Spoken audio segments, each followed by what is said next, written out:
All right, welcome back to Now or Never. It's Covino and Rich. And our next guest fights February 29th in Texas against Jessie Vargas. Let's welcome the champ, Mikey Garcia. What's up, bro? What's up, man? Good to see you, man. Welcome to the show.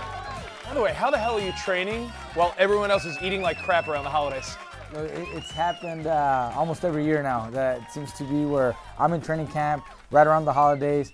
You know, you got to make those sacrifices. You know, you got to kind of like put the food aside, stay on diet, and keep training. That's just part of the work, you know. Don't pull an Andy Ruiz, bro. Put the empanadas down, okay? I'm trying to, too. Believe me, it's tough, I know. It's tough, but it comes with the job, you know, so you got to be professional about it. We are coming to the end of the decade. You see a lot of people doing end of the decade stuff. Can you Sure. believe you started winning belts at the beginning of this decade?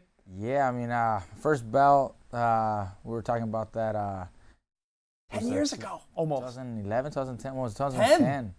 Against Tomas Villa. Does it seem like 10 years ago? At 126 pounds. Yeah, a lot's changed since then, man. A lot of money's been made, a lot of success, you know, so a lot more belts. Yes. A lot of world title belts. You know, that's the biggest change, the biggest accomplishments. Nice. You know? Now, before we talk about you, I know you're a big Cowboys fan. What's going to happen this weekend against the Eagles? Come on now. You know, they've been disappointing. You know, it seems like they kind of gave up and they just kind of, you know, going through, you know, the games. But every year we have the team, we have everything, and it seems like we just can't, you know, put it together. You know, we can't work together. And I mean, some are blaming coaches, some are blaming the players. You just never know. I mean, it's football, I guess. I'm surprised with how well other teams have been doing. Yeah. In particular, a buddy of mine's favorite team, Niners. I'm a Niners guy, too. Niners, Yeah. Well, all right, we forgive you. Well, let's talk about the fight, Yeah, man. let's talk about you. It's your first fight on DAZN, so tell us about that. Why DAZN, and are you excited about it? Yeah, I'm excited. You know, we structured a good deal. Yeah. We've been in conversation for over a year and a half now with the people at DAZN and Matchroom Boxing, Eddie Hearn. But it was till now that we made a deal. We struck a good deal for me. It's a one-off fight, but it's at the right moment, the right time, and it keeps me flexible and available for exploring other options even after this fight. So it just made sense, and I look forward to it. I really look forward to working with this new team, and maybe it'll be a long-lasting relationship that can continue to help me in this next stage of my career. Mikey, what made you stay at welterweight for this one? Well, there's a few questions that I want to answer. You know, a lot of people doubt that I have anything to do at welterweight, that I have no business there, that I should be fighting at lower weight classes. The questions regarding my hunger for the sport, for success in the sport, a lot of things that I feel this fight will allow me to answer that. I think Jessie presents the obstacles, the challenges that I can really show I am a true contender at welterweight. I have more than what you saw in my last outing. And I'm still here in search of greatness and bigger and better fights this upcoming year. Let's talk about your last outing. It's been 11 months, right, since then. Any regrets on that fight? What did you learn from that fight?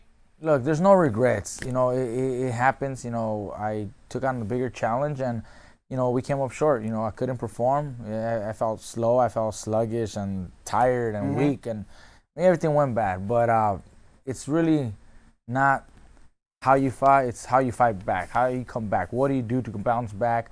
And that's why we want to keep doing, you know, big fights. We chose Jessie as the next opponent so I can show my fans that we're back. That loss only made me hungry. That loss only made me, motivated me more and just inspired me more. And that's why I plan on big things in 2020. Some fighters crumble after their first loss. Yeah. You want to prove everyone the opposite? The opposite. You know, I was flying back with a friend of mine in his private plane, and he's asking me, how do you feel? Like, oh no, I'm good. I'm gonna do this, I'm gonna do that, this is what I'm gonna do, this is how I'm gonna come back. And he's like, dude, so this loss isn't affecting you? I'm like, no.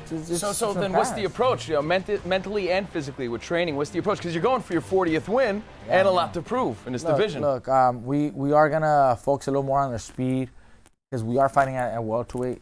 I'm not ruling out the possibility of moving back down. But for this fight, it is a welterweight. But I felt, like I said, I felt slow, I felt weak. So there are a few things that we're going to tweak a little bit. But I think this fight will allow me to show everybody that I am a true contender, even at 47, even at welterweight. What was tougher, your first loss or first breakup in a relationship? That's a good one. Look, you know. What made you cry more? No, I'm just kidding. I'll tell you right now. Honestly, never had a breakup that hurt. Just maybe I was never fully in love or fully committed. Right. So that might have helped because that didn't hurt. Loss, it didn't hurt as much as people expect because I'm driven out to keep going. You know, I'm not dwelling on the past. I'm not over here sitting dwelling on what could have happened, what could have done better.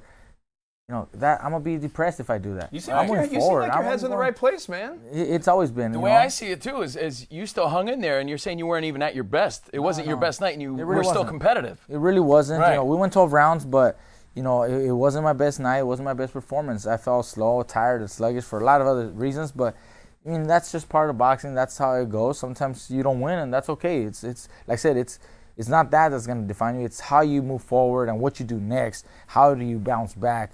And that's why I chose to do this fight February 29th. Let's talk pound for pound. Ring has Canelo. ESPN has Lomachenko. Where do you see yourself? Do you see yourself a top 10 right now, or do you not pay attention to the rankings much? I honestly don't pay attention because everybody has an opinion and different lists.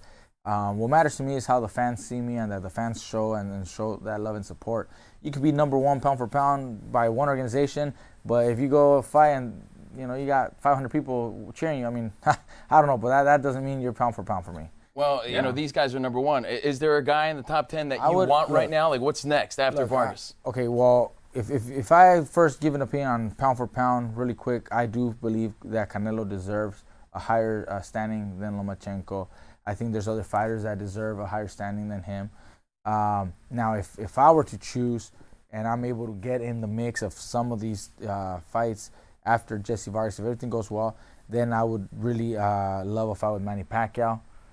So stay at welterweight. If I were to be given the opportunity to fight Manny Pacquiao, which would be at welterweight, that's the fight. Right. Other than that, I'm coming back down to 40 and explore options at 140. Which might be Lomachenko. Might be Lomachenko. He decided to move up, you know. So that's where I was going, you know. Okay. So if Loma is willing to move up a little bit and I meet him at 40, I think that would be a terrific That'd be a great fight. I like it. All right, let's go over Mikey's boxing awards for the year.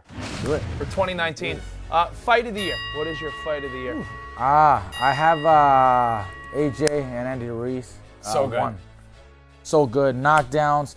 Surprise. It was different. It was not unexpected. It was the underdog. You know, that first Mexican heavyweight ever. Heavyweight, that gives it, for me, you know, the award.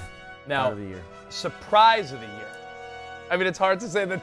Again. Right? Again. There. Underdog overcoming a knockdown, coming back and stopping the world champion.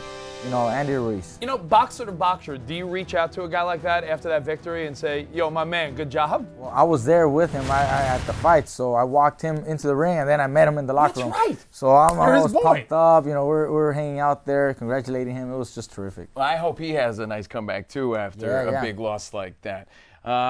Let's get into Boxer of the Year. Boxer of the Year, I believe that should go to Canelo. He had a great performance and became a 4-division champion, stopping a reigning world champion in his last fight against Kovalev. So, terrific performance, knockout, and I think Canelo deserves that award.